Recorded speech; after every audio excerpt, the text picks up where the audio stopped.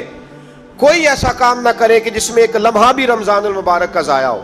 آخری بات سنیں، رمضان میں ہم نے کیا کرنا ہے؟ سارا سال دین کے لیے کوشش کی ضرورت ہے، سارا سال۔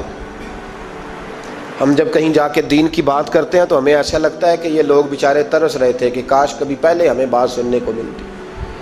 دین کی بات کی ہر وقت ضرورت ہے۔ رمضان کے اندر لوہا گرم ہوتا ہے، کیوں بھلا؟ شیطان قید ہو جاتا ہے۔ پہلے جب دین کا کام ہوتا ہے تو دو قوتیں آپس میں لڑتی ہیں۔ ہم تبلیغ کرتے ہیں، ایک دوسرے کو پیغام دیتے ہیں، شیطان جواب کے اندر کیا کرتا ہے کہ جب ہم یہاں کسی آدمی نے بات کی یا سنی تو بڑا دل نرم ہو گیا، لیکن جب گھر گئے تو شیطان نے پھر وسوسہ ڈال دی۔ جاگ رہے نا آپ لوگ ماشاءاللہ۔ رمضان میں ایسے نہیں ہوتا، صرف تبلیغ ہوتی ہے، شیطان قید ہوتا ہے، وہ کوئی غلط مشورہ دینے کی پوزیشن میں نہیں ہوتا۔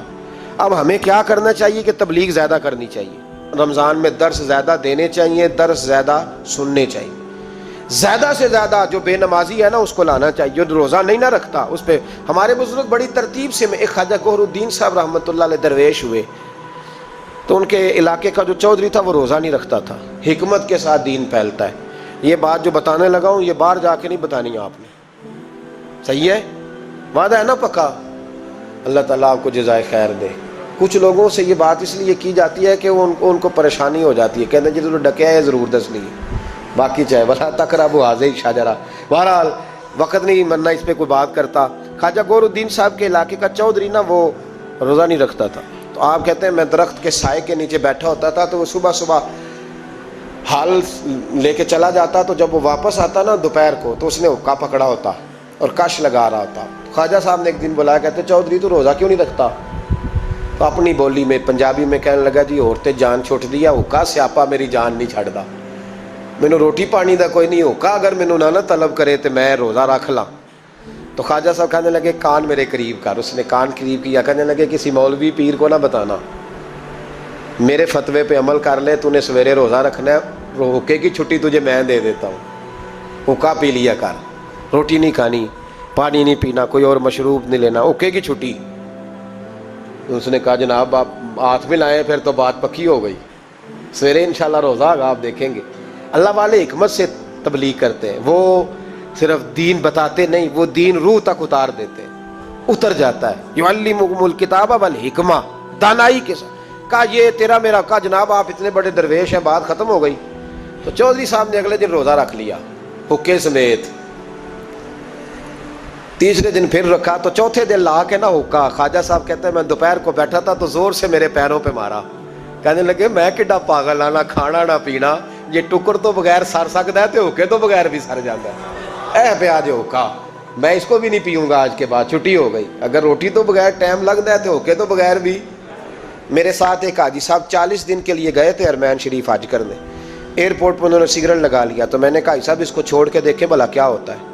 40 دن میرے ساتھ واپس رہے، کہنے لگے اللہ جانتا ہے حضرت جی کچھ بھی نہیں ہوا، ایسے ہی مصیبت۔ تو بھائی کچھ بھی نہیں ہوتا، آپ تھوڑا سا دیکھیں کون آدمی نہیں رکھتا اس کو سمجھائیں، حکمت کے ساتھ سمجھائیں۔ اسی طریقے سے یہ جائز نہیں ہے، ویسے روزہ رکھ کے حقہ پینا جائز نہیں، انہوں نے اس خاص آدمی کے لیے حکمت بیان کی تھی۔ میں نے پہلے عرض کیا ہے کہ چیز کو اس کے مقام پر لینا چاہیے، مقام سے آگے پیچھے نہیں کرنا چاہیے۔ تو یاد رکھیں، حکمت کے ساتھ جو لوگ نماز نہیں پڑھتے انہیں قائل کریں، جو عورتیں پردہ نہیں کرتی ان عورتوں کو قائل کریں، ان پر ضرور آپ جو ہے وہ توجہ فرمائیں۔ ہم تھوڑی سی کوشش کرتے ہیں رمضان مبارک میں، جیسے کہ میں نے کہا، ہم کوشش کرتے ہیں کہ دین کا کچھ کام زیادہ کیا جائے۔ اگر آپ کو روزہ رکھ کے نیند آتی ہے تو مجھے بھی بڑی آتی ہے، بڑی نیند آتی ہے، اور آپ حیران ہو گئے کہ گرمیوں کے روزوں میں جب 1 گھنٹہ سویرے تقریر کرنی ہوتی ہے تو گلا خشک ہو جاتا ہے، بس ہو جاتی ہے۔ لیکن ہم سمجھتے ہیں کہ ہماری اوقات نہیں، تو اللہ کا کرم ہے کہ اس نے دین کے کسی کام لگا دیا ہے، تو ہم کہتے ہیں اگر مزدوری کرنی پڑے کسی کو تو وہ بھی تو بیچارہ کرتا ہے نا۔ تو انشاءاللہ تعالیٰ یہ 9واں سالانہ ہمارا درس قرآن ہوگا، 9 سال ہو جائیں گے جب ہم ہر سال فجر کے بعد درس قرآن دیتے ہیں۔ اس دفعہ میرے لیے ذرا زیادہ مشکل تھی، مجھے پورے ملک سے لوگوں نے کہا کہ 5 دن ہمارے پاس، 4 دن اس شہر میں، 3 دن اس شہر میں۔ اس میں مجھے کچھ بہتریاں بھی نظر آ رہی تھیں، کچھ اس پہ ہم نے مشاورت بھی کی کہ 4 دن کے مختلف شہروں میں درس رکھے جائے۔ پھر میرے کونے سے ایک آواز آئی دل کے کہ سارا سال ہم گھومتے ہیں لیکن یہ 1 مہینہ جو ہے یہ اپنے شہر میں ہی بتانا ہے، یہیں رہنا ہے۔ انشاءاللہ باہر سے بھی لوگ آتے رہیں گے۔ آپ سے میری اپیل ہے کہ آپ میزبان ہیں، آپ صبح وقت پہ وہاں پہنچیں، ٹائم پہ آئیں اور دوسرے آنے والوں کا استقبال کریں۔ الحمدللہ ہزاروں لوگ اس میں شریک ہوتے ہیں۔ اس دفعہ بھی حسین میرج ہال میں درس قرآن ہوگا انشاءاللہ تعالی۔ آپ حضرات نے وقت پہ آنا ہے، وقت پہ پہنچنا ہے۔ پھر اگلے 10 دن یہاں اعتکاف ہوگا، ساری رات شب بیداری کا بندوبست ہوگا انشاءاللہ تعالی۔ بڑی جلدی ہم ایک بہت بڑی وسیع جگہ پہ اس انتظام کو لے جائیں گے۔ اللہ تبارک و تعالی بڑی مدد فرمائے گا انشاءاللہ تعالی۔ ایک بڑے ادارے کی طرف باتیں بڑھتی چلی جا رہی ہیں۔ دیکھیں کس شاندار طریقے سے دین کا کام آگے کی طرف بڑھ رہا ہے، انشاءاللہ تعالی بڑھتا رہے گا، آپ دیکھتے رہیں گے۔ آپ دعا فرماتے رہیں، اور یہ جو چند باتیں کی ہیں، ایک تو رمضان میں مصلی کو ٹائم دیں، تلاوت کو ٹائم دیں، سخاوت کو ٹائم دیں، اور غریب کی مدد کریں، چھپ کے کریں، اس کو پتہ نہ چلے۔ اور 5ویں بات یہ کہ رمضان میں دین کے لیے محنت زیادہ کریں، جد و جہد زیادہ کریں، کوشش کریں جو کبھی کسی محفل میں نہیں گیا اس کو لے کر کے آئیں، جو لوگ بالکل دین سے دور ہیں ان کو دعوت دیں، پیغام دیں، خواتین سے کہیں جد و جہد کریں، اتنی جد و جہد کریں کہ یہ رمضان جو آنے والا ہے اللہ تعالیٰ اسے امت مسلمہ کی عزت کا مہینہ بنا دے، اور رمضان جیسے ہی جائے امت کو اللہ پھر سے وقار عطا فرمائے، ہمیشہ مدحت خیر الانام میں گزرے۔ دعا ہے یہ عمر درود و سلام میں گزرے۔ آخر دعوانا